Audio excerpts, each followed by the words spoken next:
É meio. Bom, irmãos, eu estou ligando aqui, tá? Estou ligando. Deixa eu testar aqui o nosso cantinho.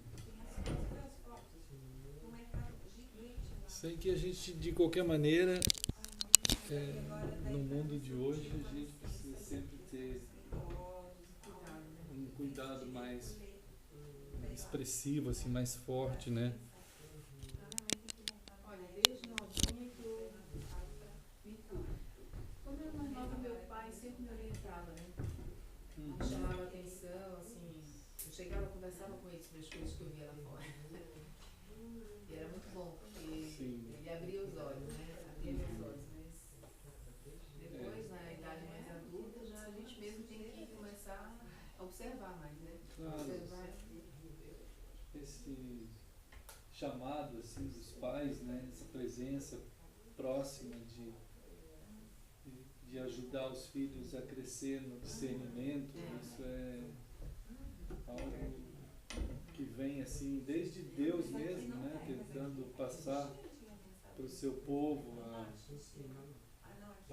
chamar a atenção desse ministrar dos pais, né, Uhum. que eles devem estar cientes disso, da bênção que é poder lidar com os filhos e dar a eles essa afiar essa inteligência deles, né? Uhum. Essa inteligência crítica e aos poucos ela vai podendo se tornar cada vez mais sábia e então é claro que esse é um campo de ataque do diabo mesmo, né? Para cortar assim a ligação principalmente com os pais, né? Isso é uma situação quase que de devastação hoje em dia, assim. Mas a gente vai lutando e estamos começando aqui a compartilhar um pouquinho, né? Nessa abertura desse começo do nosso encontro de hoje, né? Sobre essa questão tão preciosa de que é dada a nós como humanidade uma interação com os nossos próprios filhos e isso também como uma revelação de uma estrutura do céu, né? Há uma chamada na palavra de Deus quanto ao modelo do céu e em que nós precisamos estar atentos, né? E claro, o ser humano não vai conseguir perceber, né, toda essa dimensão é, das grandezas de Deus sem o próprio Deus, né? Não tem jeito. E, então a gente está sendo alcançado pelo Deus para que na nossa vida, a partir da manifestação que o próprio Deus faça de si mesmo, a gente passe a estar também sendo é, tratados, né, pelo próprio Deus nessas grandezas. E uma delas é essa dimensão da maturidade, da sabedoria. Oi, irmã. Oi. Olá, turminha. Esther. Pedro! Tudo bem, Pedro? Olá, irmã Patrícia. Vai. Ei, Pedro, hein? Tá bom? Pois é. Chegou lá firme. Muito bem. E nós estamos, assim, irmãos, numa condição de caminhada, né? Uma continuidade nessa caminhada como humanidade, e isso é um dos problemas mais fundamentais e primeiros humanidade, na questão do ser humano, né? É que houve uma situação tão catastrófica, né, lá em Gênesis 3, que toda essa percepção das grandezas que a gente tem como pessoa, elas foram perdidas da própria mente do ser humano. Ele não consegue mais perceber quase nem mais a profundidade da sua identidade. Então, Gênesis 3 tem a tomografia, né, entre aspas, assim, da questão humana, né, do problema humano. Não se pode entender a questão da vida e do modelo, né, o modelo real, o real modelo para a vida, né, que está em Deus, que está em Cristo. Quem é o Deus verdadeiro? Quem é Cristo de verdade? Né? Quem é a humanidade de verdade? Então, as pessoas no máximo perguntaram, né, quem somos, de onde viemos, para onde vamos. Então fica assim uma questão filosófica. Mas a questão existencial, real e real, ela precisa partir de uma outra pergunta, né, irmãos? Outra pergunta que está em Gênesis 3 também. Os irmãos sabem qual é a pergunta. Né? Não é uma questão filosófica. É uma questão existencial, real. Né? Uma questão de fato. Também parte de uma outra pergunta. Não é quem somos, de onde viemos, para onde vamos. A questão é onde estão, onde estás. Né? A questão é de posicionamento mesmo. Né? O ser humano está morto. Está morto. A questão é cadáveres. A questão é situação de morte, né, em relação a Deus. Então, não tem condições do ser humano entender toda essa profundidade, essa grandeza de entendimento sobre si mesmo, a não ser que Deus esteja trabalhando nessas estruturas. E isso tem, por conta dessa distância de Gênesis 3 ali, revelada para nós como gente, por conta disso, o ser humano, na sua criatividade, que Deus mesmo lhe deu, né, ele vai imaginando uma série de coisas e uma série de possibilidades, de alternativas. Então, nessa questão do crescimento do ser humano, desenvolvimento humano, em que os pais têm uma presença extremamente importante e que vai dando condições a eles, os pequenos, de irem crescendo assim com a inteligência crítica. Né? E é claro que esse modelo também vem de Deus. Esse modelo vem do céu. Né? Deus tem para nós modelos tirados do céu, para que a gente viva esses modelos. Onde que está isso? Né? Então, Hebreus fala sobre esses modelos do céu, que foi dado a nós, e que nós estamos tendo que seguir os modelos do céu.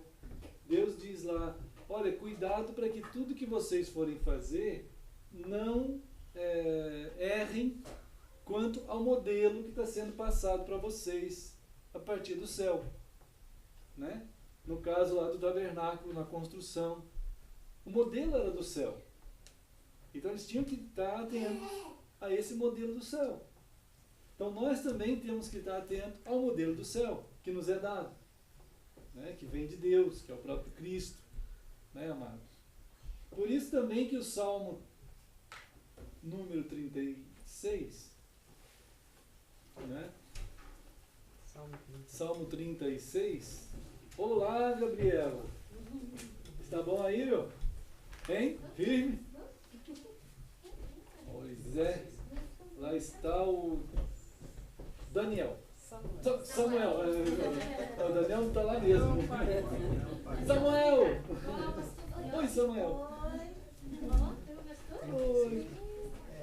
Também está lá também a Manuela. Manuela, irmão Sandro, também Daniel, Catiano, Marciano.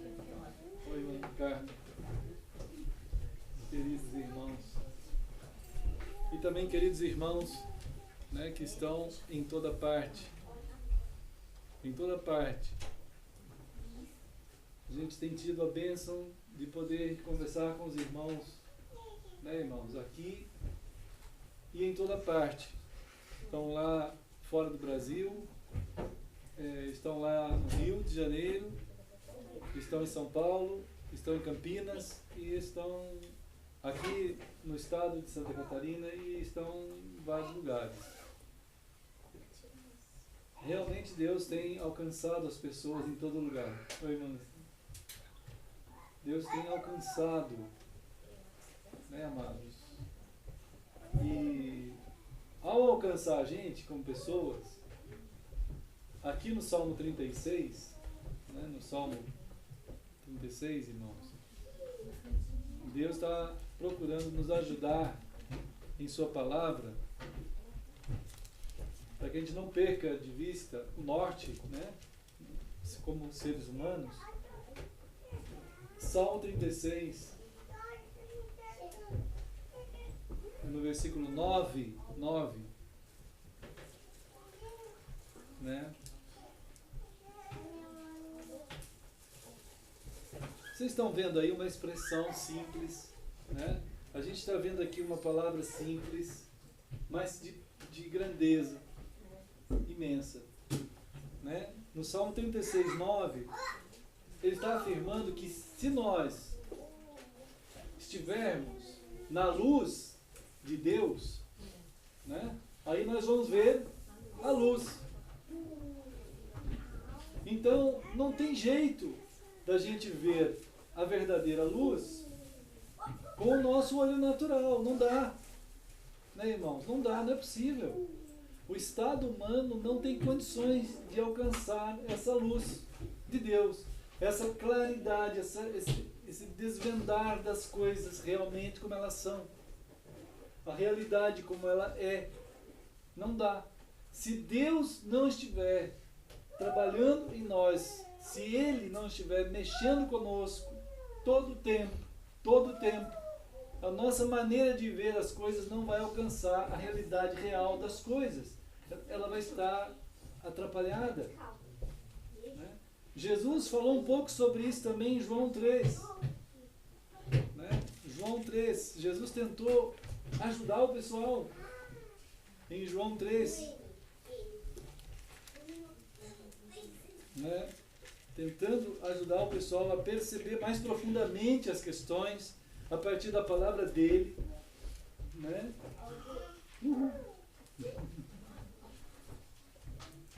João 3, aqui no versículo 19, Jesus fala a mesma coisa.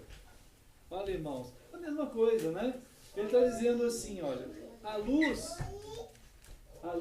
veio ao mundo. A luz de Deus que dá para nós condições de interpretar a história, interpretar a vida, né? Interpretar os acontecimentos, a ética verdadeira, a moral verdadeira, a luz de Deus, aquilo que dá condições a nós de perceber a vida de fato como ela é, né? A grandeza das coisas como elas são. Essa luz é Cristo, né? É Cristo. Ele, essa luz de Deus, esteve aqui na terra, andou conosco, realizou os atos de Deus no nosso meio, veio ao mundo, esteve na frente dos homens, né? Mas diz aqui, os homens preferiram, eles quiseram continuar amando a sua própria maneira de ver a vida, né? Eles gostaram tanto do seu modo particular de ver. É claro que isso não é uma questão religiosa, irmãos, né? Isso não é uma questão religiosa, mas o ser humano ele tomou isso como questão religiosa. Isso é uma questão vital, né? Uma questão de estrutura, é estrutural, é de capacidade crítica, é capacidade de inteligência crítica, de entendimento, de discernimento, né? de construção de existência, tanto dentro do tempo quanto dentro da eternidade. Deus está trazendo até nós a eternidade, para que nós aqui, dentro do tempo, já estejamos vivendo essas grandezas. Mas não é possível se o ser humano não for continuamente construído por Deus. E Deus não está fazendo disso uma religião, né? Ele não faz desse ponto uma religião. O ser humano fez. E como religião é opcional, claro. Se fosse religioso, seria opcional, né? Então Deus está chamando as pessoas, é evidente, Ele está chamando gente, está chamando pessoas para estar com Ele, né, irmãos? E Deus chama com a sua palavra, não tem outro jeito. Ele vai chamar com a sua palavra, Ele vai chamar usando a linguagem, a forma inteligente que alcance o ser humano. A sua palavra chama o ser humano.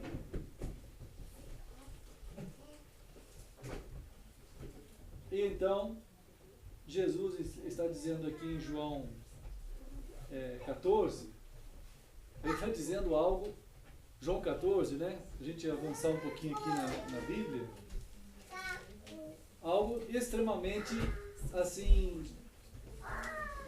impressionante, né, irmãos? O que pode dizer desse termo que Jesus usa aqui? O que a gente pode dizer disso? Porque as pessoas ficam dizendo, bem, então onde está Deus? Onde Ele está? Então, João 14, Jesus chega para os seus ouvintes, né? João 14, versículo 9, João 14, 9, Jesus faz uma revelação extremamente grande, irmãos, extremamente importante aqui. Jesus está dizendo assim que não é que Ele é igual a Deus. Jesus não está dizendo que Ele é igual a Deus. Jesus está dizendo que Deus é igual a Ele. Deus é igual a Jesus. Então, isso é extremamente grandioso, impressionante. Se Deus é parecido com alguém, Ele é parecido com Jesus, né? Ele é. Deus está ali. Então, Jesus está dizendo aqui, olha, quem me vê a mim, vê o Pai. Quer dizer, o Deus Pai é igual a mim. Entende isso? Está aqui diante de vocês o próprio Deus. Isso é, né, a expressão máxima de Deus em favor de nós como pessoas, né, mostrando a nós que há uma intervenção do próprio Deus em buscar a nossa pessoa, né, para estar com Ele, sendo parte dele, né, convivendo na existência junto com Cristo, junto com Ele, né, por meio dele, por meio de Deus e por meio então de Cristo. Não se pode crer em Deus, é impossível crer em Deus. O verdadeiro Deus, não se pode crer em Deus sem Cristo, não é possível, não dá. Jesus está dizendo isso absolutamente aqui. Não é possível alguém acreditar em Deus sem Cristo. Porque aqui está Deus diante de vocês. Isso é só por Deus para crer isso. Para alguém crer isso, é só por Deus. Porque as pessoas vão dizer assim, mas eu creio em Deus e eu acredito em... Aí vai, né? A capacidade, vamos dizer assim, capacidade criativa de cada um, a gente está vendo aí. Mas não é possível. O nome Deus, as pessoas podem usar para qualquer coisa, mas não é o Deus verdadeiro, né, irmãos? Não é. Então, Jesus está dizendo que, de uma forma impressionante, que Ele chama pessoas para estar com Ele. Em João 10, entendemos que Ele é Deus, né? Jesus é Deus, o Deus que está aqui apresentando-se a si mesmo e está chamando pessoas. Então, em João 10, no capítulo 16, Jesus está dizendo, não, capítulo 10, desculpa, capítulo 10, versículo 16, aqui está escrito na palavra de Deus, né, que ele tem muitas outras ovelhas, não ali daquele aprisco local somente, né, não ali, mas convém a ele conduzi-las, convém a Jesus conduzir essas ovelhas, né? Essas ovelhas, isto é, quem for de Jesus, que não é daquele aprisco lá local, que é de parte dessas ovelhas que estão em todo o mundo, esses ouvirão a minha voz. Olha só, quem é de Cristo mesmo, vai ouvir a voz dele. É simples, né? E Jesus está afirmando que ele tem ovelhas espalhadas pelo mundo inteiro. E que essas ovelhas, que se forem dele, as que são dele, vão ouvir a voz dele. E quantos rebanhos vão existir de Jesus? Quantos? Um e um pastor. Está vendo? Então, na mente dessas ovelhas, dessas pessoas que ouvem a voz de Cristo, não existe mais do que um rebanho só. Não existe. Não existe. Não tem 2, 3 rebanhos, 4, 5, 10 mil, 2 mil. Não tem. Antigamente eu pensava que tinha o meu rebanho, o rebanho do outro pastor da outra igreja, o outro rebanho da outra igreja, outro rebanho, cada um tinha um rebanho. Né? Quantas vezes eu preguei isso? Mas não é verdade. Eu passava por cima desse texto e não via o que estava escrito no texto. Né? Mas existe um rebanho só. Quem é de Cristo é um rebanho só, em todo o mundo. Não tem 2, 3, 10 mil rebanhos, tem um. É claro que muitos cristãos falam que tem um mesmo, mas na prática é um monte de rebanhos. Um monte de rebanhos. E também tem um pastor só, não tem um monte de pastores, só tem um. E o pastor é Cristo. Quem é o cabeça do rebanho é Cristo. Né, irmãos? O pessoal cristão fala isso, mas não vive isso. Né? Eles falam isso, né? Mas não vivem. Porque todos os pastores, se forem chamados por Cristo para pastorear a igreja de Deus, eles têm que trazer essa consciência absoluta para todos os irmãos de que eles não devem ouvir a voz daquele pastor ali na frente, tem que ouvir a voz do pastor soberano sobre todos, que é Cristo. E aqui está a palavra dele, aqui na Escritura. E não na boca de um homem, mas está aqui. E cada um tem a sua Escritura para conferir, para comparar, para ver, para ler. Agora, se eu estiver conduzindo os irmãos fora dessa palavra, eu sou um anticristo. Eu sou um antideus. Eu não posso fazer isso. Né? Mas nós todos precisamos estar cientes de que somos rebanho de um só pastor, que é Cristo. Agora, se eu estiver realizando a obra de Deus conforme o Senhor quer que eu realize, que é apresentar cada vez mais a palavra aqui de Deus, para que cada um de nós tenhamos essa palavra como o alimento para nós, né? O alimento para nós. A palavra, irmãos, ela não é uma coisa escrita que nós devemos saber intelectualmente. A palavra é Cristo. É Cristo falando conosco. A palavra que está aqui. A gente tem que ter essa ideia. A gente tem que trabalhar essa ideia na nossa mente. Isto é, Cristo está falando conosco. A palavra é o Senhor me alimentando nele. A palavra é o Senhor me alimentando nele. Né? Acho que é bom abrir aqui um pouco, então. Né? Já aqui tá. Só aí? Tá bom. Irmãos, Quando nós começamos a entender, a perceber que não há divisão, né? não há uma palavra à parte de quem fala. Não há. Né? Quando Jesus estava multiplicando os pães, ele estava querendo que as pessoas soubessem que ele era o pão. Ele era o pão. O pessoal não conseguiu perceber isso. A maioria, né? Uma minoria percebeu que Jesus era o pão. Mas a maioria não. Então, quando acabou o pão, é impressionante essa estereótipo,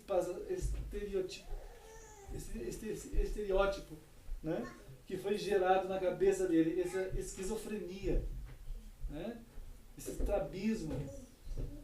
Porque Jesus estava passando para eles que ele era o pão e que esse pão era multiplicado por todo mundo que tivesse fome de Deus, e ele estava dando dele mesmo para as pessoas. De modo que o pessoal ficou atento ao pão que eles estavam comendo. Ao pão que estavam comendo. Então, ao invés de eles quererem Cristo, quando acabou o pão, eles ligaram imediatamente com aquele homem que deu pão para eles. Eles não perceberam a grandeza da eternidade que estava sendo dada em Cristo. E eles queriam mais pão. Aí Jesus teve que dizer para eles: mas gente, vocês não aprenderam. Eu multipliquei 2 vezes, eu queria que vocês entendessem essa grandeza. Eles não entenderam essa grandeza. Né?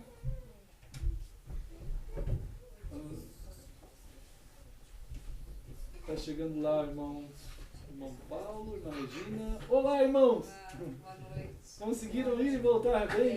Graças a Deus. Amém, amém, amém. Boa noite. Boa noite, irmãos queridos. Boa noite.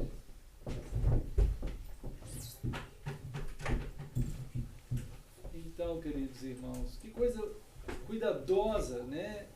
Deus tem com a gente em querer, né, nos orientar direito, levar a nossa pessoa na dignidade que deve ser um ser humano levado.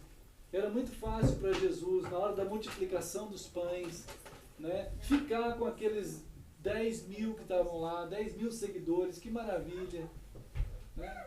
E eles recebendo aquele pão.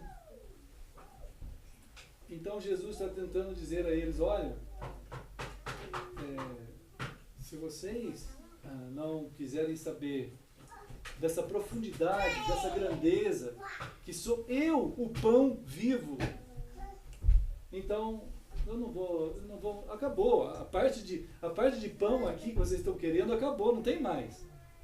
Aí, claro, a gente sabe da história, a maioria foi embora, né? A maioria foi embora, porque havia uma igreja, vamos chamar assim, de igreja, no termo reunião de gente, humanamente falando, né? Usando o termo como era usado na política grega. Então havia uma igreja lá com Jesus de 10 mil pessoas. Mas eclesia mesmo, de gente chamada por Cristo, só eram 40. 40 que ficaram. E Pedro teve a coragem de dizer assim: Senhor, nós não vamos embora junto com eles. Para quem nós iremos? Só tu tens as palavras de vida eterna. Isto é, tu tens algo para nós, em ti existe algo que só está em ti. Nós não queremos esse pão aí que foi multiplicado. Nós entendemos a realidade tua que está em ti. Eles continuaram.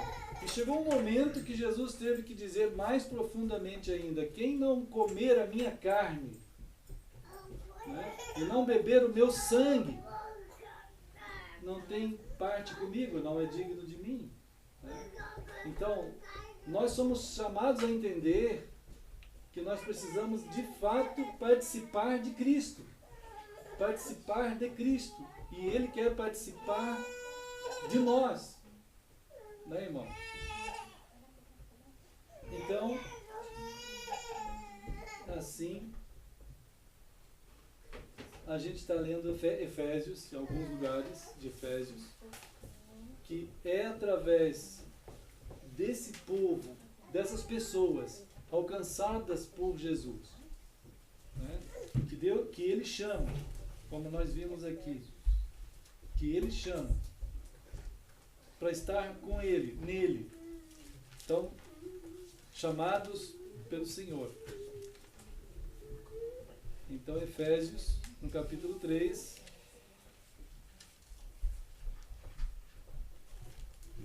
a gente vai perceber aqui, Efésios 3, 10.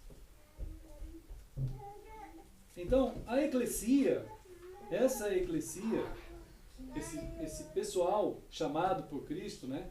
Aqueles que são alcançados pela palavra de Deus, essas pessoas alcançadas pela palavra de Deus, irmãos, essas pessoas, elas estão na terra, a gente caminha sobre a terra com um propósito, diz aqui, né? Olha o propósito no versículo 10. Qual é um dos propósitos que a gente lê aqui? Para que a gente existe aqui na terra? Para quê? Para que a multiforme, né? Estão vendo? Sabedoria de Deus se torne conhecida. Né? Então, a eclesia, os chamados, aqueles que estão olhando de fato para Cristo, como único cabeça, único pastor, aqueles que são cuidados e andam com Ele, nele, por meio dele e para Ele, a condição de nossa vida é estar em Cristo. Então, essas pessoas, elas estão conduzindo dentro da história, dentro do tempo, dentro desse espaço, dessa dimensão que a gente vive, a expressão nessa eclesia da multiforme sabedoria de Deus. Está acontecendo em nós isso. Isso Ele está fazendo acontecer naqueles que são dele. Né? Então há uma ministração de algo eterno, um modelo eterno acontecendo dentro do tempo. Há uma invasão, né? Há uma imposição no reino da morte, porque aqui é um reino da morte, aqui está debaixo da morte, né? Aqui está debaixo da desagregação, aqui está debaixo da perversão. Tudo que está aqui dentro desse mundo jaz em quem? Jaz no maligno, né, irmãos? A humanidade, ela está vivendo uma época, desde Gênesis 3 para cá, uma época de morte. A morte do ser humano, a gente sabe as expressões dessa morte. Está diante da humanidade o tempo todo. Né? Então Deus, ele faz uma intervenção, né? Uma intervenção com o seu reino, com a sua vida, para dar um testemunho da graça dele, de alcançar gente. Deus está alcançando gente, está matando a morte que há em nós. Só Deus tem o poder de matar a morte, na morte de Cristo. Então, quando Cristo alcança, quando a palavra de Deus alcança uma pessoa, e essa pessoa é levada, ele é levado à crucificação. Ele é levado a morrer. Ele é levado a entrar numa identificação de morte. Ele é levado lá para aquela cruz. Nós somos sepultados. Você morre lá na morte de Cristo. Nós somos levados a morrer. Né, irmãos? E aí morremos. Quando uma pessoa se entrega a Cristo, ele morre. Nós somos chamados à morte. Né? E ao morrer, nós somos identificados com Cristo. Há uma identificação. Quando a gente está sendo alcançados por Cristo, nós estamos recebendo uma identificação com Jesus lá na sua morte. Né? E aí morremos lá, aquela morte na cruz. Mas como Cristo não ficou morto, nós também somos identificados com Ele na sua ressurreição. Na ressurreição de Cristo. No momento em que Ele ressuscita, Ele está levando junto com Ele todo aquele que está nele. Então nós vamos ter a vida de Deus a partir de agora em nós. E essa multiforme sabedoria de Deus começa a ser passada no corpo de Cristo. Nós todos. Nós como uma família. A família já é atacada demais, né, irmãos? Nunca houve uma época na história em que a família fosse tão atacada como na nossa época agora. Né? Nunca houve. Assim. O conceito de família nunca foi tão desvalorizado, destituído de todo tipo de valor, todo tipo de ideias. Né? Então o conceito de família ele foi atacado de uma tal maneira que já não há mais família no modelo de Deus, praticamente, na sua grande maioria. Não há mais. Como também diz um amigo meu na área dos estudos profundos da teologia, que já não há mais igreja do jeito bíblico. Não há. Né? Um desses homens de Deus aí que a gente tem compartilhado. Não há modelo bíblico do jeito da igreja. Não há. Quer dizer, há. Né? Mas a quantidade, aqueles que existem, eles são underground, são subterrâneos, não são visíveis. Né? E começam a ser assim mesmo. Sempre foi assim. A verdadeira eclesia de Cristo, ela é chamada para desaparecer. Né? Para ser a manifestação da multiforme sabedoria de Deus. E não a multiforme sabedoria de pastores. Né? E não a multiforme sabedoria de oratórias, de oradores, de pregações, ou de capacidade de fazer programas de todo tipo, de denominações.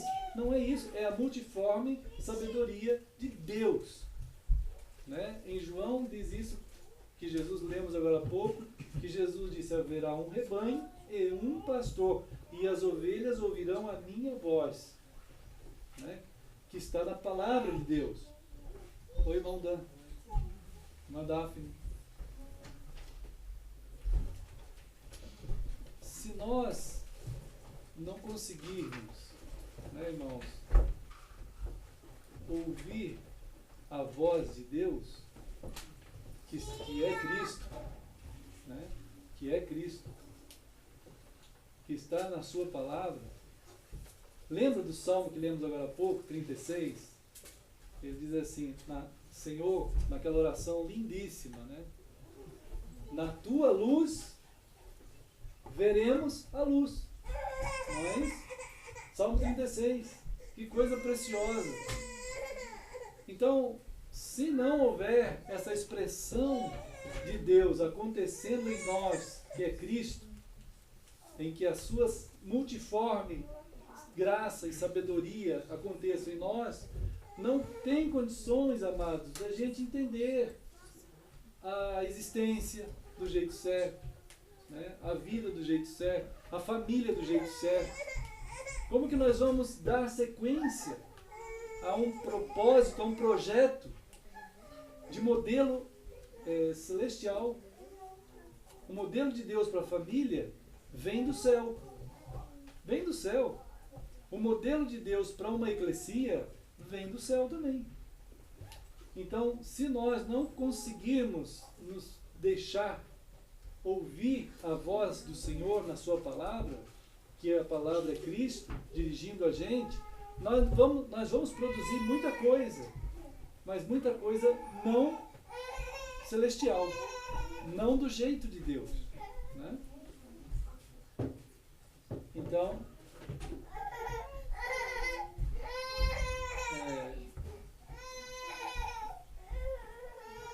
irmãos, 1 Coríntios, lá no capítulo 3, 1 Coríntios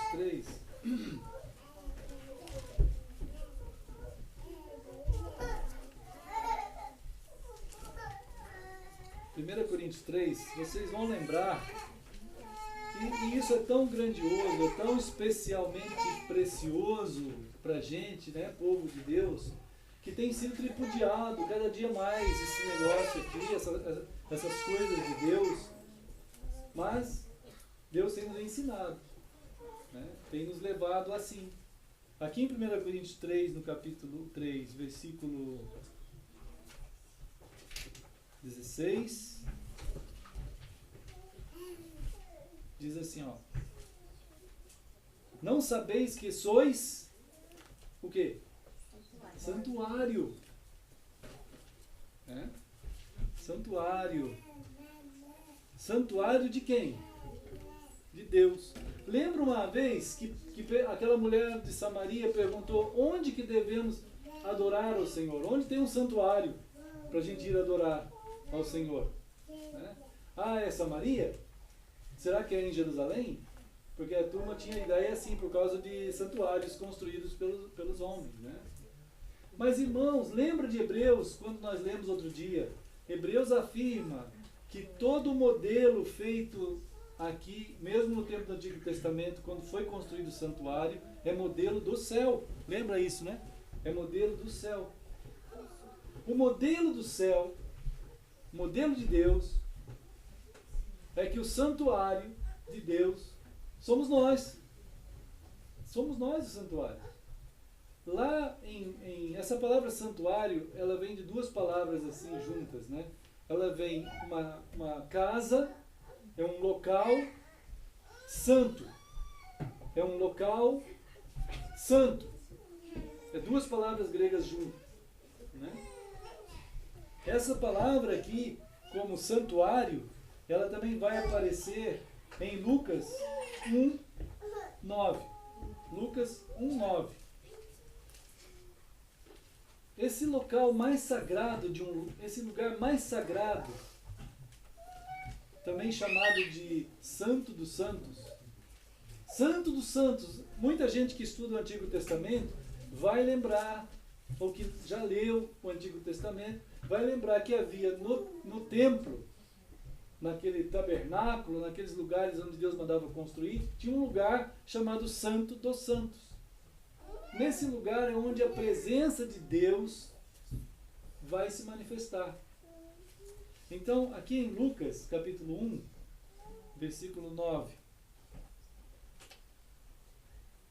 Aqui diz assim, ó, segundo o costume sacerdotal, entrar no santuário do Senhor para queimar o incenso. Esse aqui é um exemplo de que havia um lugar, a palavra santuário aqui, é a mesma palavra que está lá em Coríntios, é a mesma. Então, esse modelo aqui, antes de Cristo, ele está exemplificando nós mesmos. Né?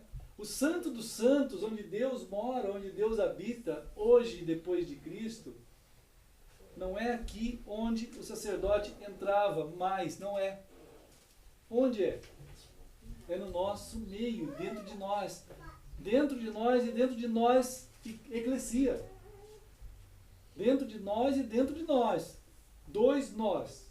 O nós particularmente e o nós família. Essa palavra santuário vem de uma palavra que significa casa sagrada. Casa sagrada. Isto é, o lugar mais santo. É o lugar onde Deus está. Entende isso? Ele agora vai aparecer também em Lucas 1, 21 e 22. O povo, diz aí, olha, o povo estava esperando Zacarias e admirava-se de que tanto se demorasse no santuário. Ele tinha entrado no santuário. E expressava-se por acenos e permanecia mudo. É essa passagem que fala do santuário. Lucas 1, 21 e 22. Viram? Esse santuário que o sacerdote tinha que entrar uma vez por ano para oferecer sacrifícios, esse santuário, agora, lá em Coríntios, no capítulo 3, no versículo 16, ele está dizendo que esse santuário agora, onde está? Somos nós.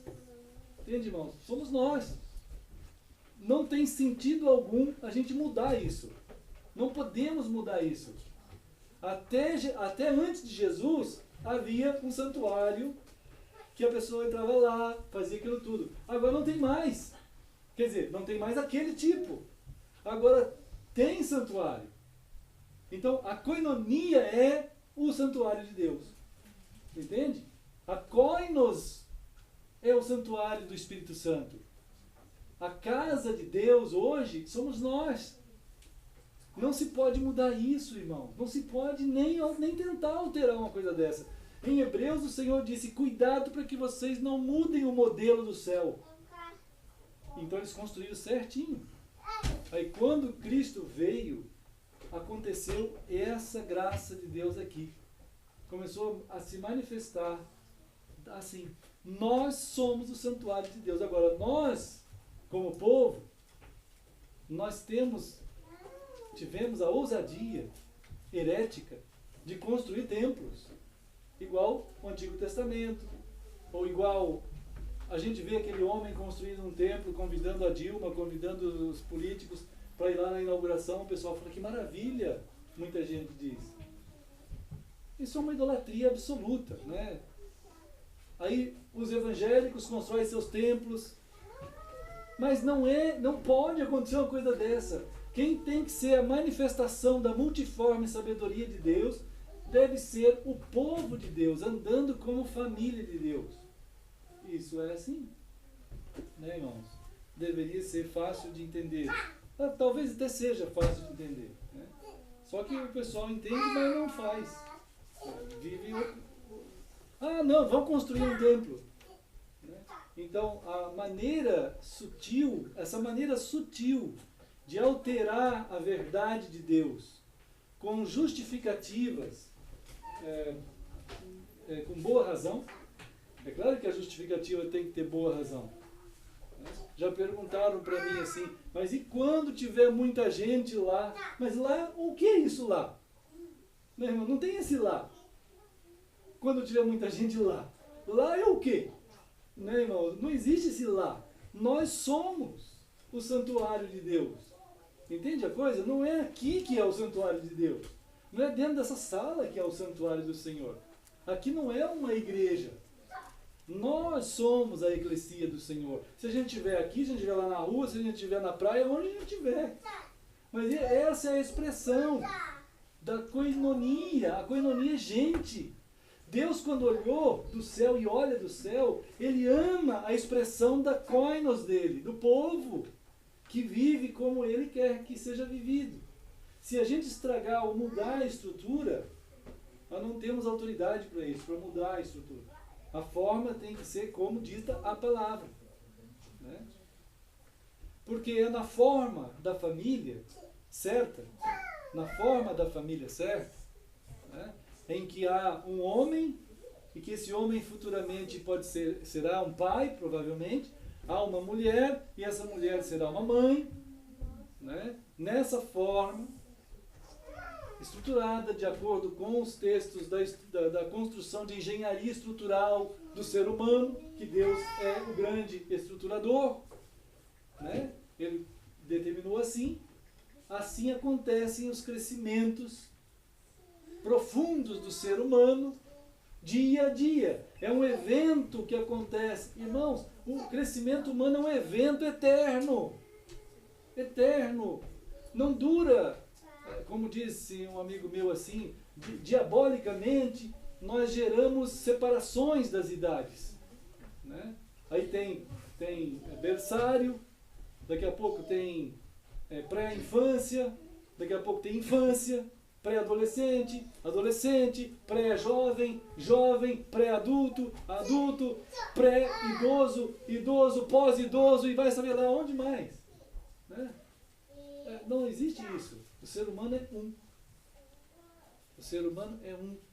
E ele precisa de orientação sadia e eterna. E essa estrutura está no lar de Deus constituído conforme é. Isso não é uma religião. Então, a partir desse modelo que vem de Deus, se estrutura gentes. Então, o lar é atacado de uma forma pesada para destruir isso, para acabar com isso. Né? Então, a gente vê aberrações. Hoje em dia, as ideias, ideologias, são cada vez mais aberrações, né, irmãos, nessa área. Então,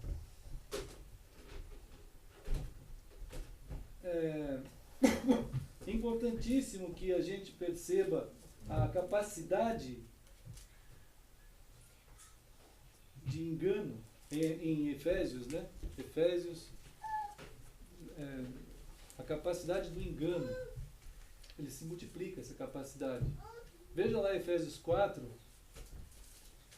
o quanto isso atinge a própria comunidade de Deus, a própria eclesia de Deus é atingida pela capacidade do engano e de ser enganado também. Efésios 4, nós somos chamados a viver de forma digna,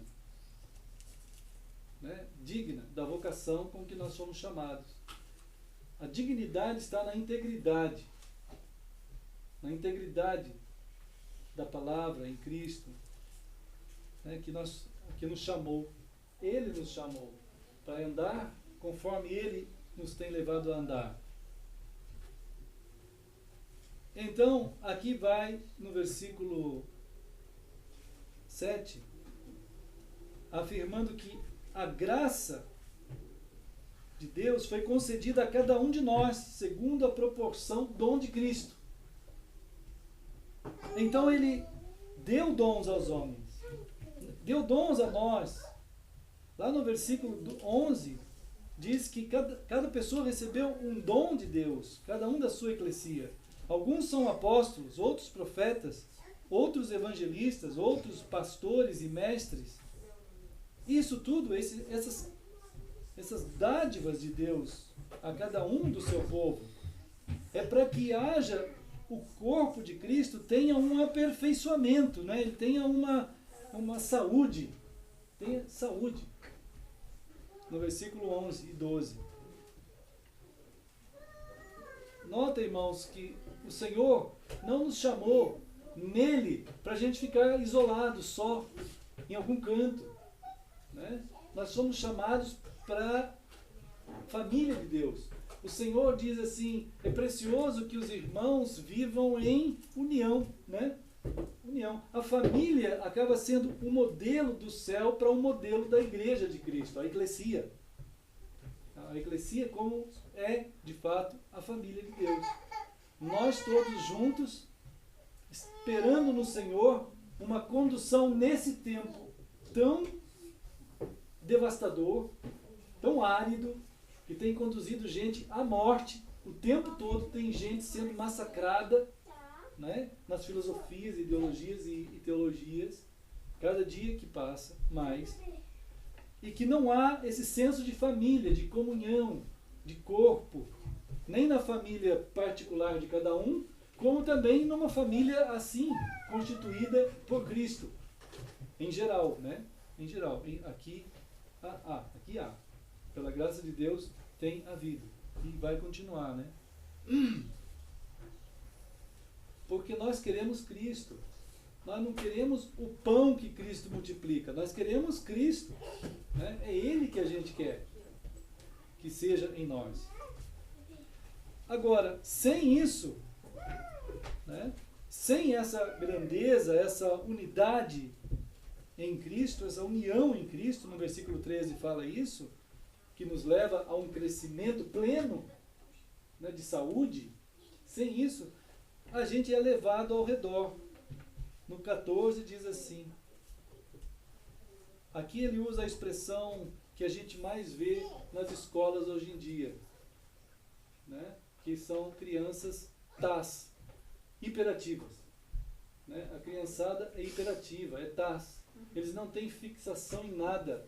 Uma criança TAS é uma criança que não consegue fixar nada. Aí, como a criança não consegue fixar nada, ele diz que todas as crianças têm déficit de atenção.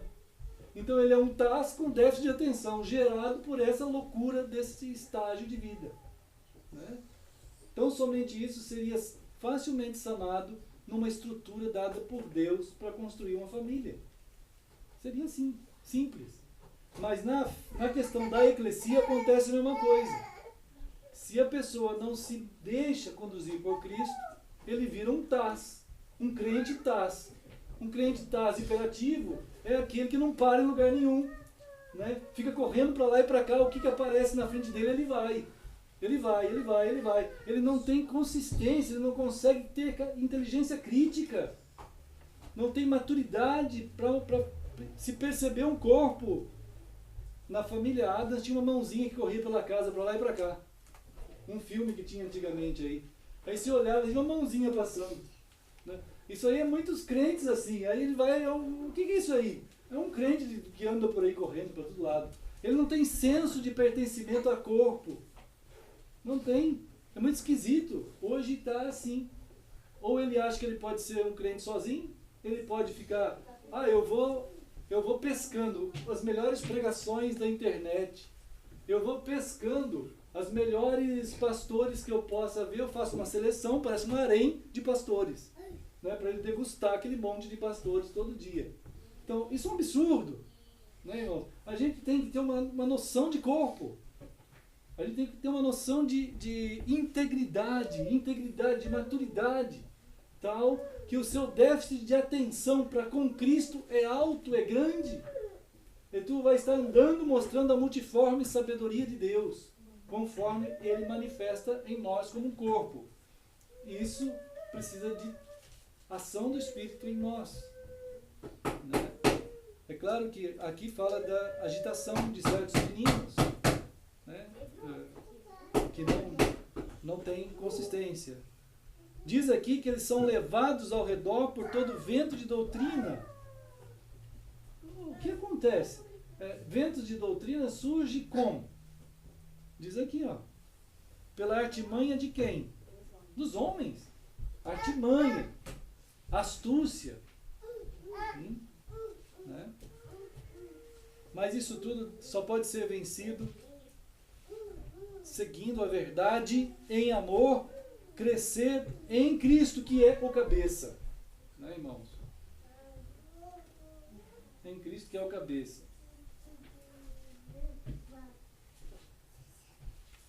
Irmãos, lá em Apocalipse, no capítulo 2,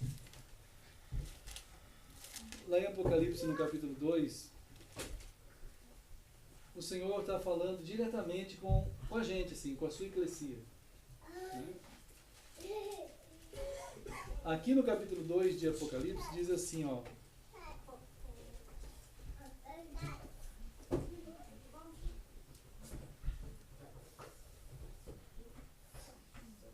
Apocalipse 2, primeiro para o pessoal que morava em Éfeso, né? Primeiro para os irmãos que estavam lá em Éfeso. Vamos ver aqui, versículo 6. Ele fala assim, eu tenho a teu favor, Jesus está dizendo para aquela eclesia, eu tenho a teu favor, né, que vocês odeiam. Tem gente hoje em dia que diz assim, os crentes não podem odiar nada, mas Jesus odeia. E eles aqui de Éfeso também odiavam.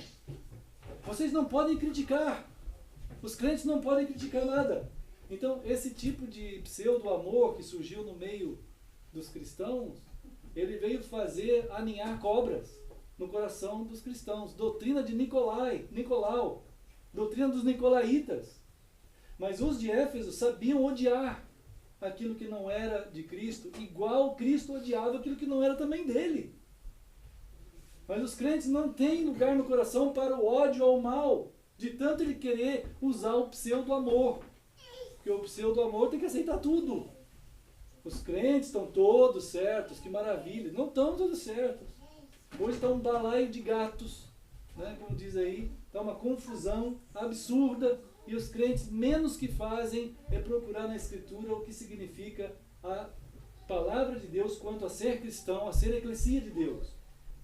Irmãos, o tema mais pobre, um dos temas mais empobrecidos hoje em dia é a eclesiologia bíblica do que é ser igreja de Cristo. Claro que teve que desaparecer. Essa doutrina teve que desaparecer em favor da multiplicidade, da multiforme sabedoria humana do que é a igreja. Entende? Então hoje qualquer grupo que se chama igreja é aceito pelos crentes como se fosse igreja mesmo. Basta pôr o nome na frente lá, igreja, pronto. Entende? Absurdo, né, irmãos? agora lá nos Estados Unidos, a igreja presbiteriana de lá aprovou em assembleia casamento de homossexuais lá na igreja deles, né? Já havia isso acontecido na Inglaterra, naquele pessoal da... esqueci, a igreja anglicana, anglicana. Agora tem a Bíblia gay, né, totalmente bonitinha, com aquele arco-íris, que chama Queen, como é que é? King James tem a Queen James. A Queen James, uma biblinha assim branca, bonitinha, colorida, onde todos os textos são bem arranjados, né? Então, isso é uma aberração absurda. Chega desse ponto até o ponto de achar que todas as igrejas são iguais. É uma orgia evangélica em termos de doutrina, de eclesiologia bíblica, né, irmãos? Então, no entanto, aqui em Apocalipse 2, Jesus está dizendo que ele tem a favor da igreja de Éfeso, ele tem a favor de que eles odiavam. Né? Está escrito aí ou não está? Odeiam as obras dos nicolaítas. E eu também odeio, disse o Senhor. Os crentes que não sentem mais nada, irmãos, estão virando zumbis. Eles não sabem odiar. Eles não sabem amar. Os crentes não sabem mais nada. Eles estão entorpecidos, narcotizados, né, com esse tipo de teologia do século XXI. Isso é um absurdo. Né? Ai de se falar... Outro dia eu contei para os irmãos, né, a gente ia... Ô pastor, professor, cuidado quando o senhor for dar aula sobre igreja. O senhor vai até aqui só. Ah, tá bom. Ah, o senhor vai dar aula agora de pneumatologia. Cuidado, que o senhor vai dar aula de Espírito Santo. O senhor vai até aqui só. Opa, cuidado quando o senhor for dar aula. Irmãos, cuidado com tudo. Não podia passar daquele ponto. Né? A gente tinha que chegar lá na frente e falar assim, gente, a Bíblia é assim, tem uma capa desse lado, uma capa desse, tá? Tchau. Né?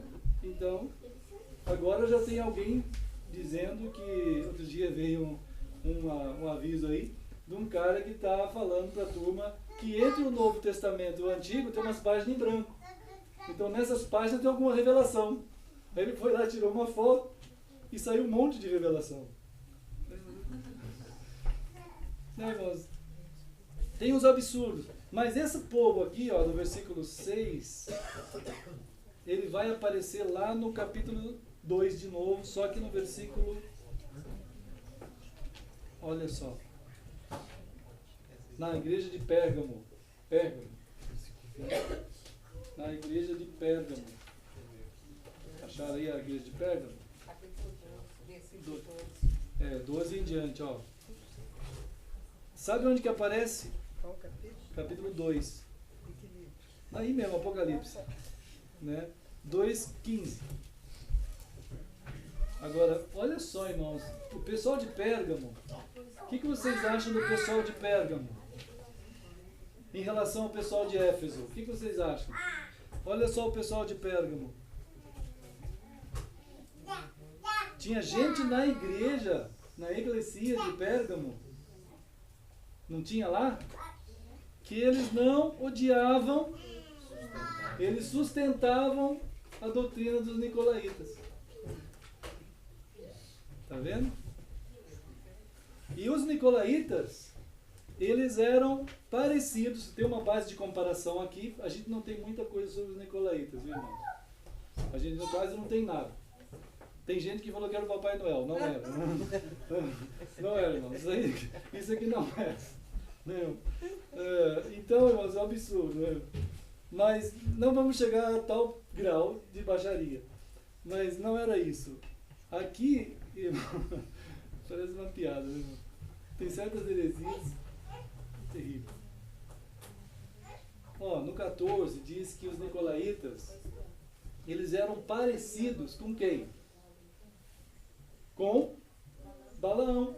Né? Balaão é um profeta, irmãos. Balaão era um profeta lá no Antigo Testamento. Entende? Ele era um profeta de Deus, só que quando Balaão foi chamado para falar as coisas de Deus, ele falava um pouco das coisas de Deus aqui para os irmãos, aí daqui a pouco ele ia lá para os inimigos do povo de Deus e ficava ajeitando alguma coisa com eles, assim, fazendo uma espécie de boa vizinhança, uma média. Aí ele, Deus, é o seguinte, vamos tentar ajeitar, calma lá, eu vou lá, falo com o povo de Deus. Eu falo com Deus também, fica sossegado que eu sou assim com Deus, e aí eu vou ajeitando as coisas. Então ele foi levando a mistura da iniquidade com muita habilidade de oratória, irmãos. O Balaão, ele conseguiu misturar a iniquidade com a verdade de uma forma muito sábia. E fez o povo de Israel engolir muita coisa dessa, e fez aqui dentro da igreja de Cristo, da igreja, tem gente assim, né? Os nicolaítas eram pessoas semelhantes ao Balaão. Eles conseguiam eles tiveram uma habilidade tal de aceitar as coisas do mundo. Eles aceitavam as coisas que havia no mundo. Né? Irmãos, Pérgamo era uma cidade extremamente rica. Era a capital da Ásia. Pérgamo era tão rica que somente tinha uma biblioteca maior que a de Pérgamo, que era de Alexandria.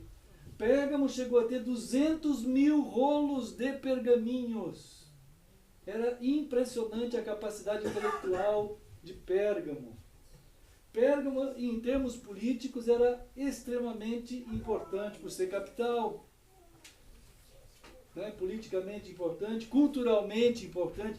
Irmãos, Pérgamo detinha ali em Pérgamo, o status de a cidade que conseguia reproduzir o estilo grego de vida.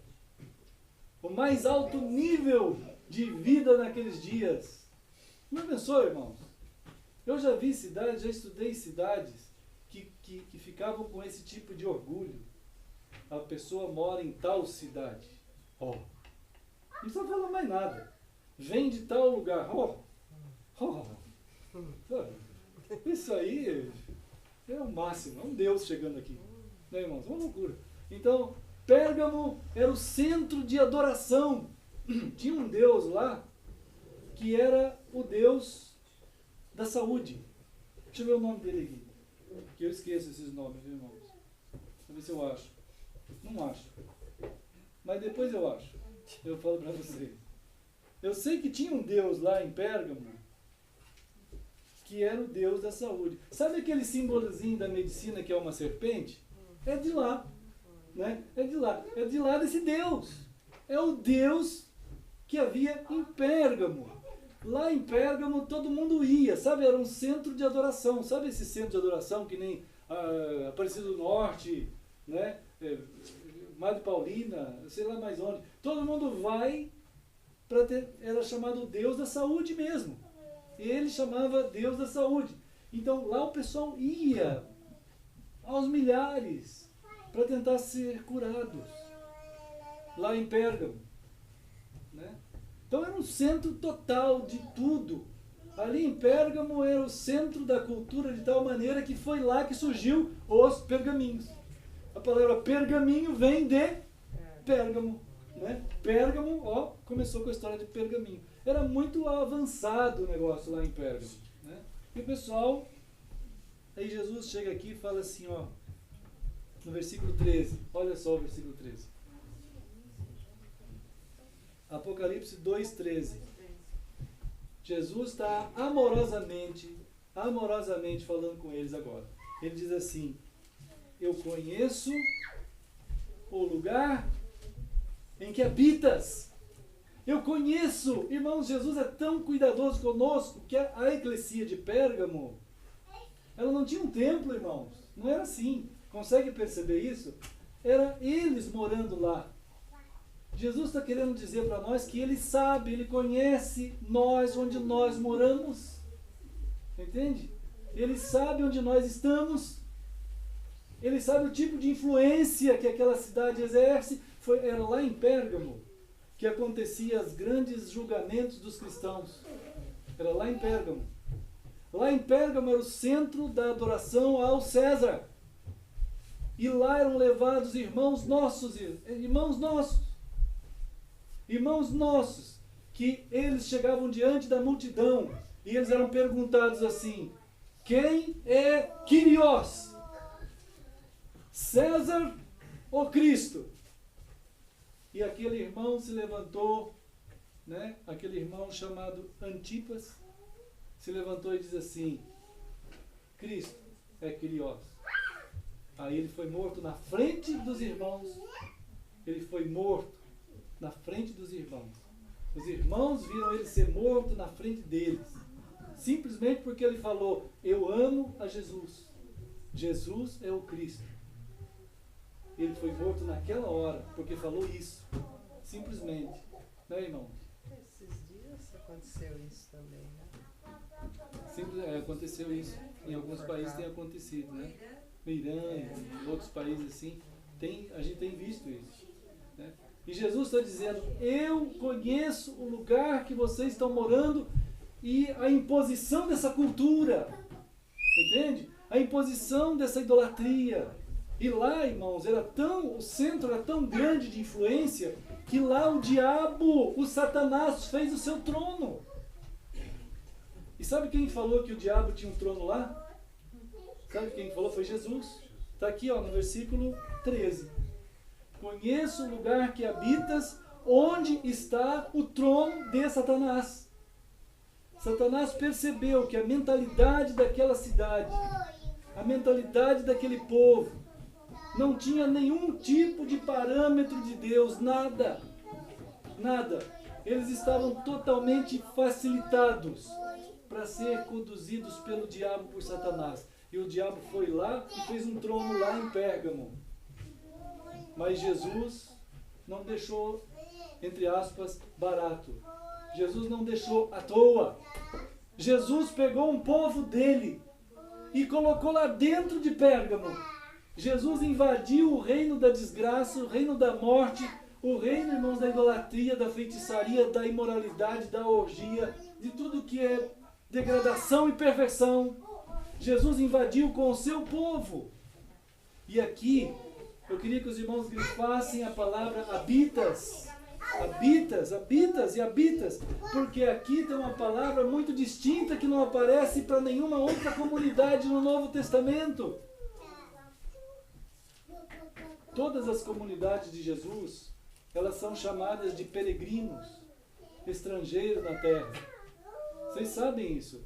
A própria Bíblia diz que nós todos somos estrangeiros e peregrinos na terra. Mas a palavra habitas significa a morada fixa.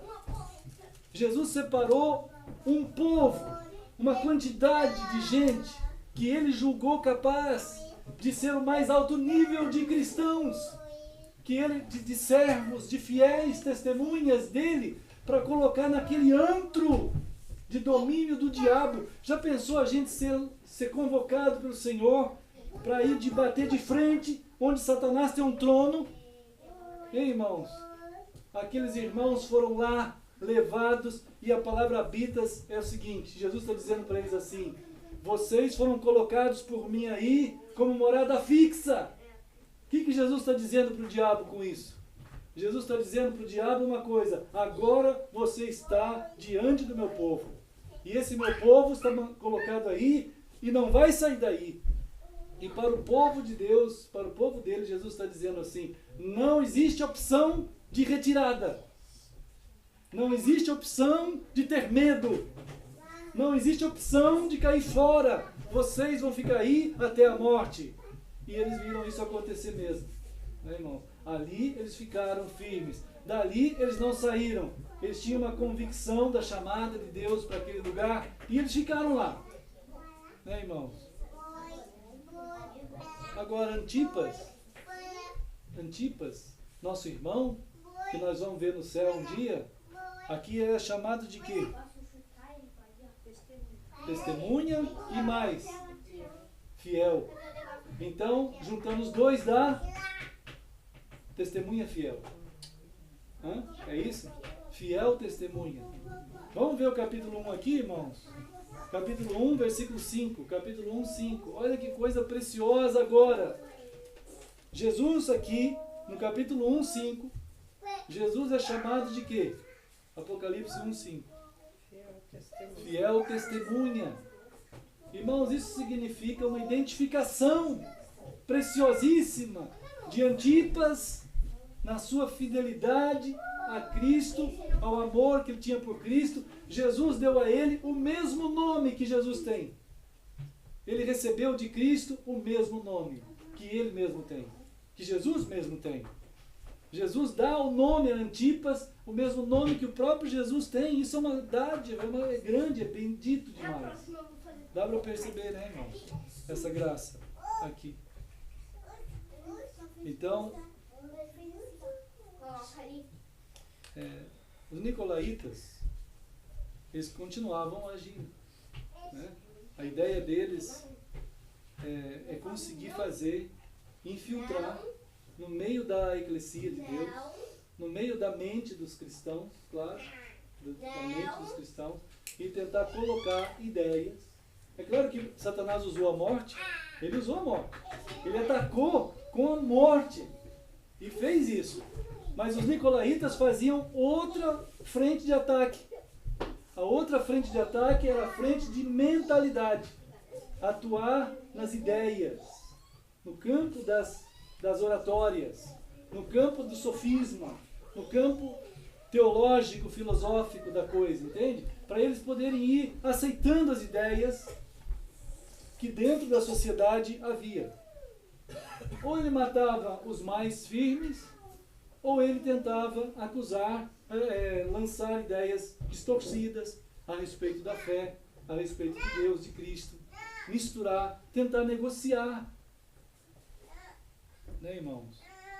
Mas os irmãos em Pérgamo mostram para nós uma coisa importantíssima também.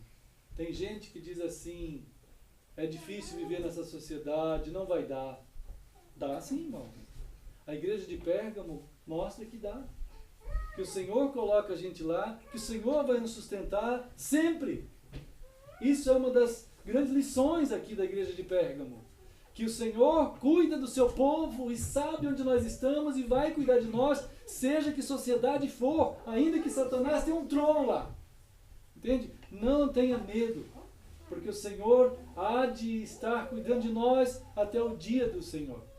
Ele há de nos levar, por mais iniquidade que tu levante teus olhos e veja por aí, né, e nós vamos ver muito, como esses irmãos nossos viram aqui, mas a igreja de Pérgamo aqui na Escritura mostra para nós que é possível conviver nesse mundo iníquo e perverso, na frente do trono de Satanás, e ser vitorioso como fiel testemunha de Cristo até o dia do Senhor.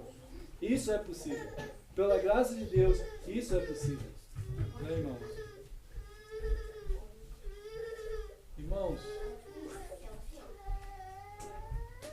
então,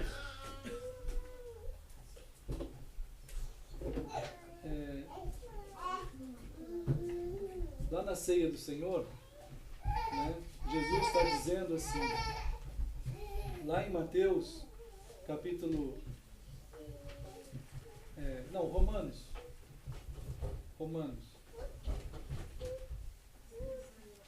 Deixa eu ver se é Romanos.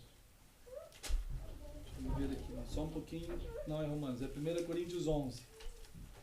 1 Coríntios 11.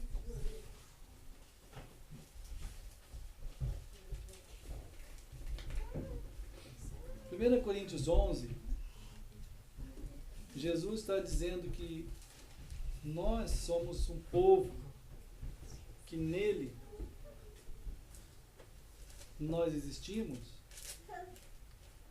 e nessa nossa comunhão com ele nós estamos anunciando o Senhor. Está no versículo 1 Coríntios 11, 26. Né? Todas as vezes que comerdes este pão, e beberdes o cálice. O que é isso? Comer o pão e beber o cálice. Não pode cair na mesma simploriedade, daqueles cristãos, daqueles homens, seguidores de Jesus lá, aqueles outros, que queriam pão porque acabou o pão, né? Então, comer o pão, nós podemos comer pão daqui a pouco, né? Podemos tomar suco, mas isso tem o significado, a realidade de nós estarmos de fato em Cristo, né? Cristo é o nosso alimento. Cristo é de fato a nossa vida. Então, quando nós estamos celebrando o Senhor na ceia do Senhor, nós estamos dizendo ao mundo que nós estamos ceando o Senhor mesmo. Entende? Não aqui nesse pão, mas que o Senhor é o nosso alimento. A palavra que recebemos é entendida por nós como o Senhor mesmo falando conosco, como falou a Pérgamo, falou a Éfeso, falou a nós. E nós amamos o Senhor. E nós estamos dando mostras. Então, ao nós participarmos desse pão, nós estamos celebrando de fato essa vida do Senhor que há em nós. E que Ele nos deixou a sua ceia como elemento de testemunho, de anúncio. Olha aqui no versículo 26. Anunciais. Oh, pode entender. Não, desculpa, é um remédio que eu tenho que tomar. Remédio? É alarme. Alarme de remédio? Então é melhor tomar. Antibiótico não deu pra... Então pode tomar. Se Desculpa. quiser. Não, não tem problema. Eu tenho água aqui. Então pode tomar. Então, irmãos, isso é um símbolo, né? Na hora que tocou aí, ela sabe, eu tenho que tomar o remédio. Então, isso é um símbolo. Símbolo no toque. Então, Jesus deixou para nós a realidade da nossa participação juntos aqui. Né? Quando nós estamos celebrando o Senhor juntos, nós estamos anunciando. Há um anúncio na nossa união. Há um anúncio aqui, irmãos, na nossa comunhão juntos.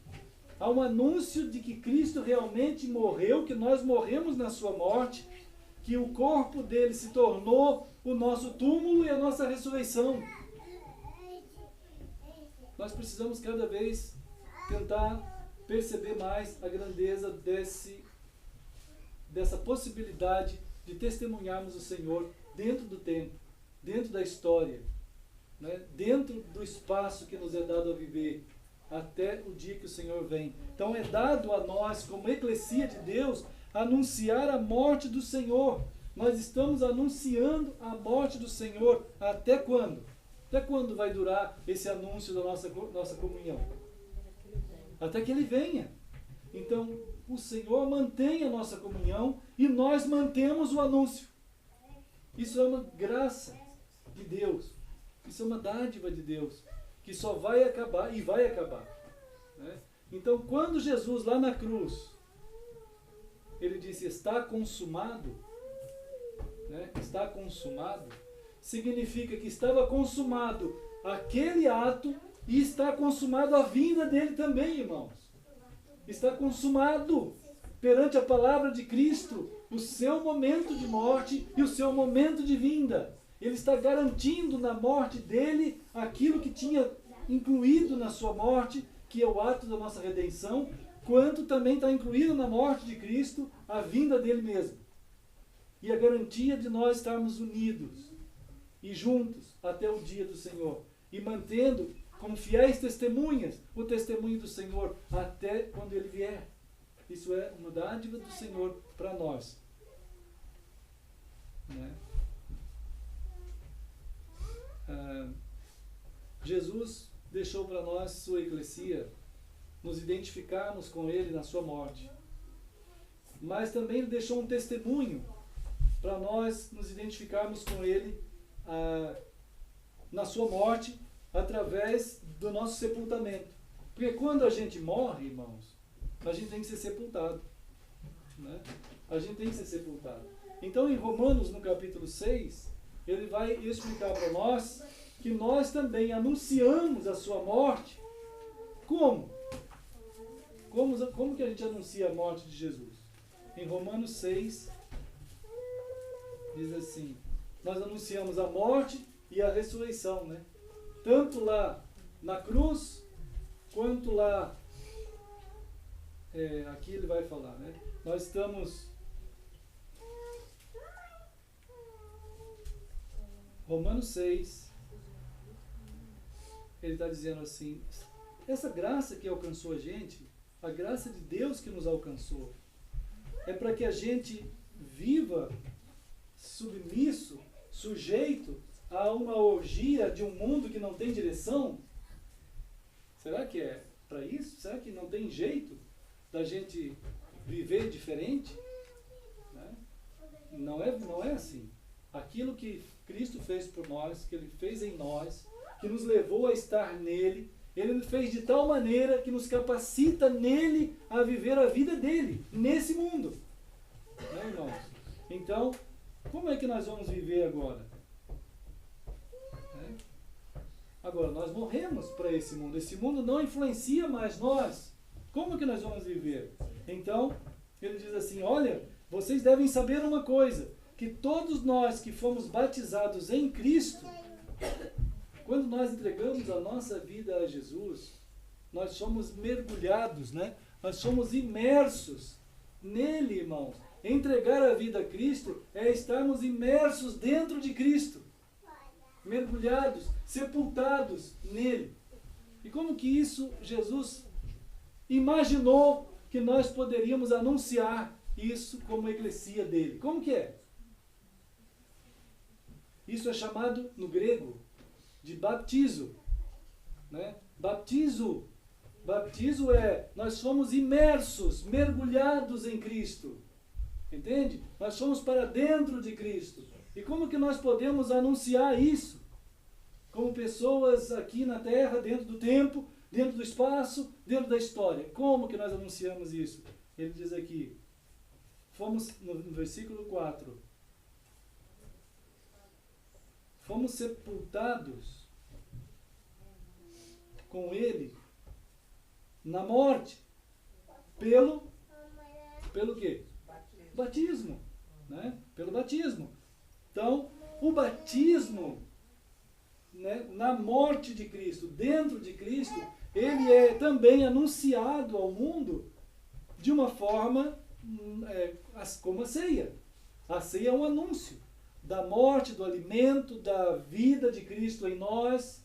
O batismo é a mesma coisa. Nós anunciamos a nossa imersão em Cristo, nós anunciamos a nossa morte em Cristo, nós anunciamos a nossa ressurreição em Cristo. Como? Então, Jesus lá no Rio Jordão, ele mostrou isso.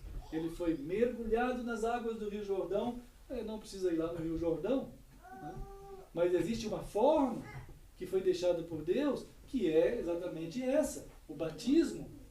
O batismo ele só tem sentido, só tem significado real e verdadeiro, se de fato você está morto dentro da morte de Cristo, se você se entregou a Cristo. É claro que se alguém não se entregou a Cristo, não está na morte de Cristo, um batismo é um mergulho numa água que não adianta nada. Mas uma vez que você tem Cristo, você deve querer ir até o máximo dessa identificação que você tem como dádiva, como graça, expor isso ao mundo. É um testemunho que você dá indo à água, para você ser mergulhado nas águas e entrar lá como um anúncio. Eu estou fazendo isso, anunciando que aconteceu comigo a morte minha em Cristo. Então, eu fui sepultado em Cristo e agora eu estou mostrando isso aqui dessa forma, como Jesus disse que deveria ser mostrado. Né? Então, nós temos a bênção, a eclesia de Deus tem a bênção de anunciar ao mundo. Né? O mundo tem seus símbolos também, irmãos. O mundo tem seus vários símbolos. Né? Nós não temos as bandeiras, né? Nós temos aí os sinais todos de trânsito e tudo mais, tem seus símbolos. Ele vai notificando as pessoas os significados e as realidades daqueles símbolos todos. Deus tem a sua forma de pregação. E a eclesia, é só ela que pode pregar isso, irmãos. Só a eclesia. Não tem mais, isso não pode ser passado para mais ninguém. Claro que o pessoal pode copiar, né? Mas isso não pode ser passado para mais ninguém legitimamente, verdadeiramente. E nós celebramos realmente. Alguém se entregou a Cristo? Sim, se entregou. Então aconteceu isso. Tu morreste na morte de Cristo, Tu ressuscitaste na ressurreição de Jesus e tu vai notificar isso até que Jesus venha aqui no batismo. Aí ele vai ser batizado naquela forma da água que representa exatamente a forma certa de fazer. O jeito certo de você entrar dentro de algo e sair daquele algo, como símbolo de que você está em Cristo, tanto morto quanto vivo. E a ceia do Senhor, para nós como povo do Senhor, nós anunciamos que Ele é o alimento constante para nós. Jesus é o alimento, né? A vida dele está em nós. E nós anunciamos também até a vinda dele, né, irmãos? Bom, irmãos, então vamos celebrar a ceia do Senhor. A irmã Margarida ligou dizendo que está se recuperando de um resfriado muito forte, né? Então ela não pôde estar nem na semana passada e nem hoje. Então nós vamos estar celebrando aqui juntos. Ela não está lá para tocar, então vai ser assim, né? E em Mateus 26, os irmãos vão notar que após a ceia, eles cantaram o hino.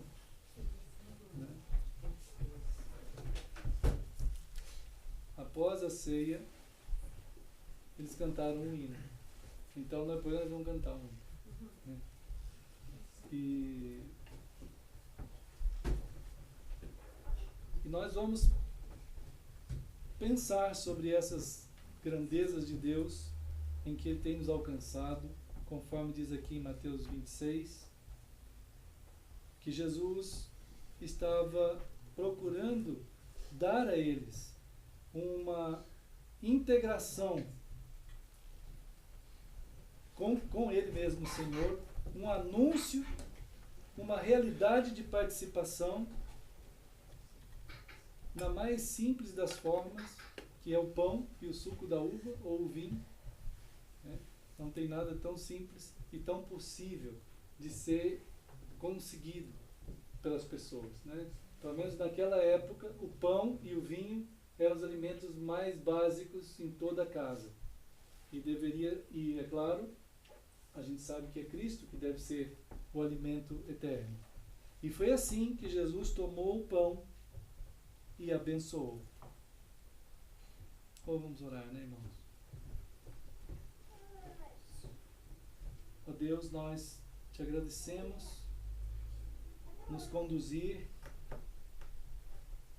dentro da história, dentro do tempo, dentro do espaço, a intervenção eterna do Senhor em conduzir o seu povo, Pai, na tua palavra, no Senhor Jesus. Nós estamos aqui celebrando o que Jesus fez, está fazendo e fará por nós. O que Ele é para nós, o que nós agora, que nós fomos achados pelo Senhor, feitos seus filhos, e queremos continuar firmes. Ajuda-nos sempre no discernimento, na capacidade e inteligência pela Tua palavra, Senhor, no modo de vida. Nós queremos nos manter firmes até o dia do Senhor anunciar-te como fiéis testemunhas do Senhor. Nós estamos aqui te agradecendo, porque é por causa, pelo meio de Cristo, que nós podemos celebrar o Senhor. Em nome de Jesus. Amém.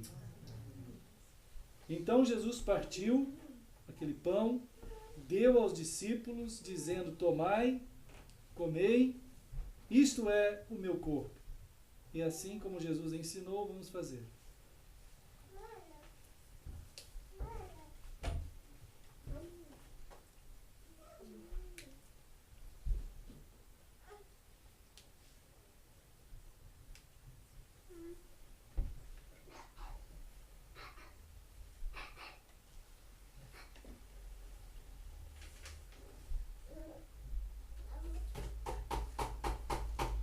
Amém.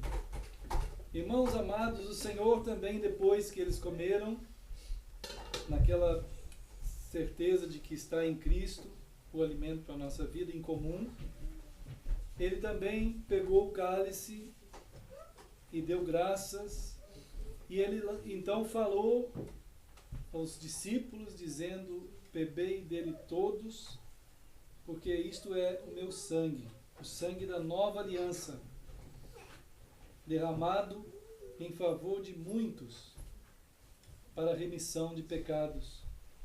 E digo-vos que desta hora em diante não beberei deste fruto da videira, até aquele dia em que o hei de beber o vinho novo convosco no reino de meu Pai. Então, Jesus está nele, dando a nós a fé, a esperança, o amor, a certeza, né, amados, de que nós estamos sendo guardados nele. E nós celebramos o Senhor, essa direção, essa condução, essa integridade que Ele provê para nós o tempo todo na nossa caminhada. Então vamos orar.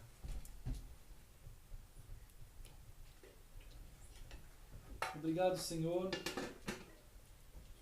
por nos conduzir, estar nos confiando um ministério da despensa do Senhor, para nós estarmos entrando e saindo dessa despensa, recebendo do Teu Espírito, da Tua Palavra, Senhor, a integridade, a graça, a condução da Tua Palavra em meio a uma perversão, a um mundo árido e perdido e morto. Mas Tu tens dado testemunho de que há vida e vida eterna em gentes que Tu tens alcançado, e a Tua salvação. E o Senhor é o centro absoluto de toda a história, Senhor. É no Senhor que há vida. É no Senhor que há vida eterna. E aqui está um povo que é testemunha dessa centralidade absoluta no Senhor de tudo. E é por causa do Senhor que há a Tua eclesia. E é por meio do Senhor que há a Tua eclesia. E é para o Senhor que a Tua eclesia existe.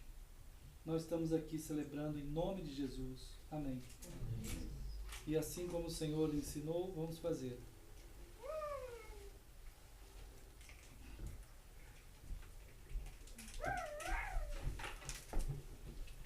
Fizemos, Senhor, com o Teu povo, juntos aqui na coinonia do Senhor, como Tu nos ensinaste.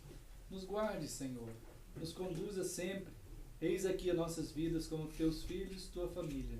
Em nome de Jesus. Amém. Bom, irmãos, vamos continuar firmes, né? Qualquer coisa assim, vamos continuar nos falando, compartilhando. Há uma palavra, há um Senhor, um só corpo, né? Um só cabeça, que é Cristo. Vamos cantar um hino? Vamos cantar um hino. Vamos cantar um hino ao Senhor. E que o Senhor seja por nós amado cada dia mais.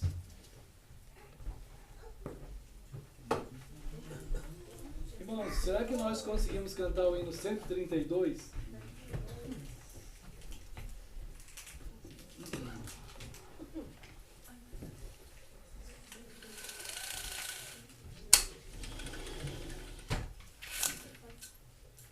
Irmãos sabem, né?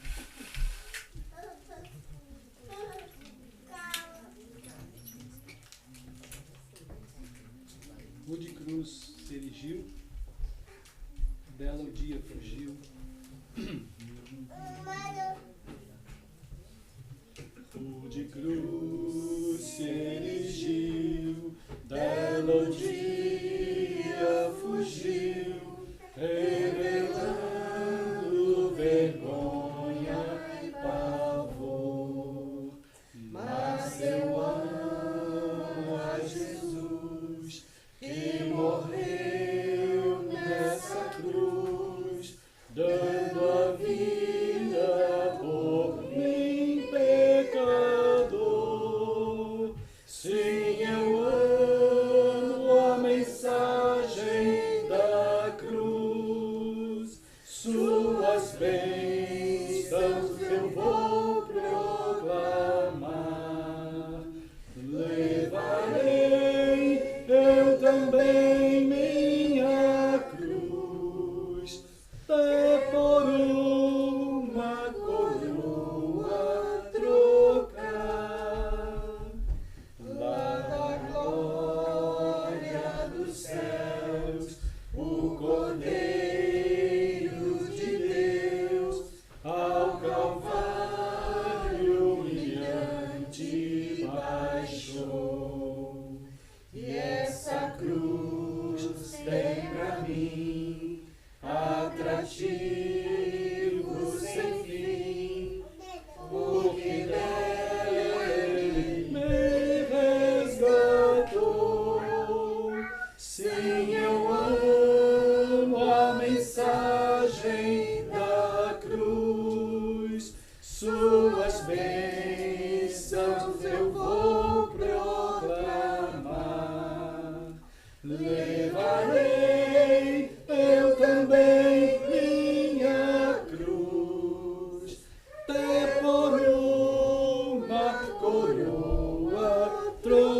glória pra sempre vou ter. Sim, eu amo a mensagem da cruz, suas bênçãos eu vou proclamar. Levarei eu também minha cruz, é por uma coroa trocar. Amém, né, amados? E assim, vamos continuar a coinonia lá, que com um chá e umas bolachas, né? E continuar orando uns pelos outros nessa graça de continuidade do Senhor. E qualquer oferta pode ser entregue ali, que o Senhor nos conceda a graça de ter os recursos sempre, como tem sido assim, para continuarmos firmes nessa continuação de Cristo, né, irmão? Então, amados, oi? A gente vai cantar parabéns. Sim, hoje vamos cantar parabéns para a irmã Rosana. Lá, todo mundo está convidado, ela trouxe um bolo, trouxe umas coisinhas bem gostosas e vamos lá juntos celebrar. Deus abençoe, amados, vamos todos nós firmes. Meu filho, amém. Deus abençoe. Filho, amém.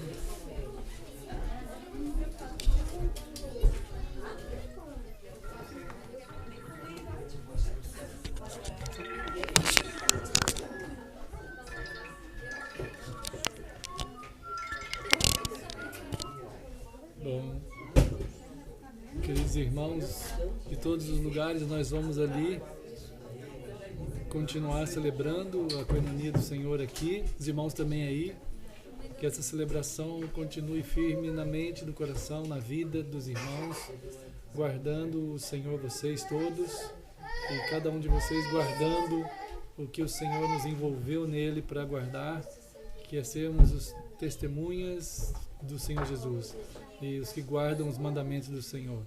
Deus fortaleça cada um de vocês no Rio, queridos e amados, em Campinas, na região ali de Campinas. Sei que vários irmãos também participam conosco nesse amor do Senhor, em São Paulo, os queridos e amados também, e aqui e em toda parte nos Estados Unidos, onde tem lá em Nova York os familiares do Naef. E amados, com a graça de Deus, terça-feira estaremos juntos então aí em Campinas e vamos continuar orando uns pelos outros nessa caminhada até o dia do Senhor. Deus abençoe, irmãos e queridos, em nome de Jesus. Amamos vocês. Qualquer coisa, entre em contato pelo Facebook ou telefone ou e-mail. Estamos aqui em nome de Jesus.